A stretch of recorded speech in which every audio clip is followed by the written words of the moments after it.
Indomie, the food of all people. It is ubiquitous and super cheap that everyone from different economic background can enjoy it. It is also very easy to make that everyone around the world knows how to cook it properly. Or so I thought. Sometime last year there was a great debate in Indonesia about how to properly cook Indomie. Noodle first or seasoning first? Well, this video is about to put this debate to rest. In order to solve this mystery, I have to of course do my own research, and the closest source that I can get to the truth is by finding out how it is supposed to be done officially.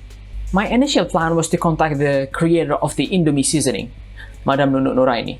But unfortunately, she passed away earlier this year due to heart-related disease, so I decided to do some research myself, which includes surfing far away on the internet, going to the nearest supermarket to find all the possible variation of instructions, even some from other brands. But still, all that won't be complete without contacting the Indofood customer service, the manufacturer of Indomie.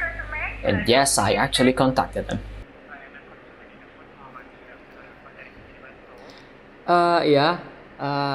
Saya mau tanya aja sih aslinya. Kalau misalnya Indomie, itu yang bener masaknya bumbunya dulu atau mie-nya dulu ya? Informasikan Bapak, untuk saran penyajian dari produk Indomie goreng spesialnya ini sudah terletak di belakang dari kemasannya Bapak. Jadi apabila Bapak ingin memasak untuk produk Indomie-nya, kami sarankan Bapak mengikut saja untuk saran penyajian yang terletak di belakang kemasannya. Oke. So from that, we can conclude that the official method to cook Indomie is seasoning first, and then the noodle. End of debate, goodbye. But wait, these 28% of the respondents are still not happy with the answer that I gave. So I asked them why.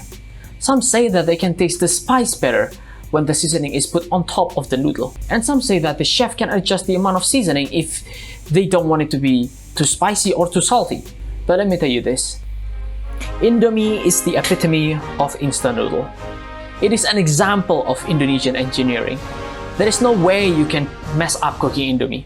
It is a noodle that is created from the ground up for perfection. But alas, if you really still don't want it to be too salty, then you can do whatever you want. I also received an email from the customer service which states that you can adapt it to however you like. But if you insist on saying that the official way to cook Indomie is the noodle first and then the seasoning, then I suggest you to move to mix it up. Their instructions mention that you should put the seasoning after the noodle. Another friend of mine actually gave me one of the biggest brain solution to all this cooking dilemma.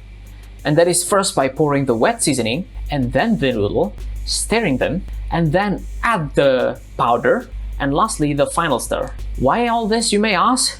Well, this method allows you to stir the noodle while keeping it moist, so there won't be any clumps of the powdered seasoning. How effective is this method really is? Admittedly, it is way too complicated for me, so I'm just gonna stick with the official method. But even then, he's not entirely correct, because the best way to cook Indomie is however the you wanna cook it. This is an example of unorthodox Indomie recipe.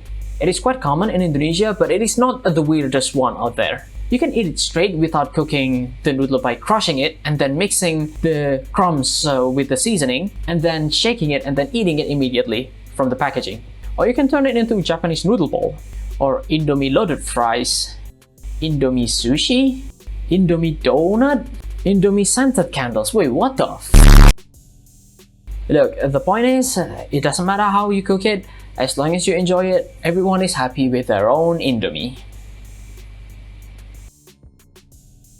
Now, thanks everyone for watching. I know that this isn't the usual video that I upload in this channel.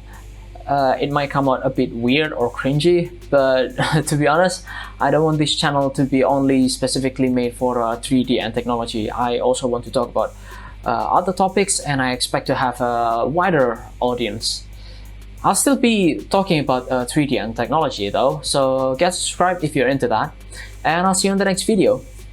Cheers!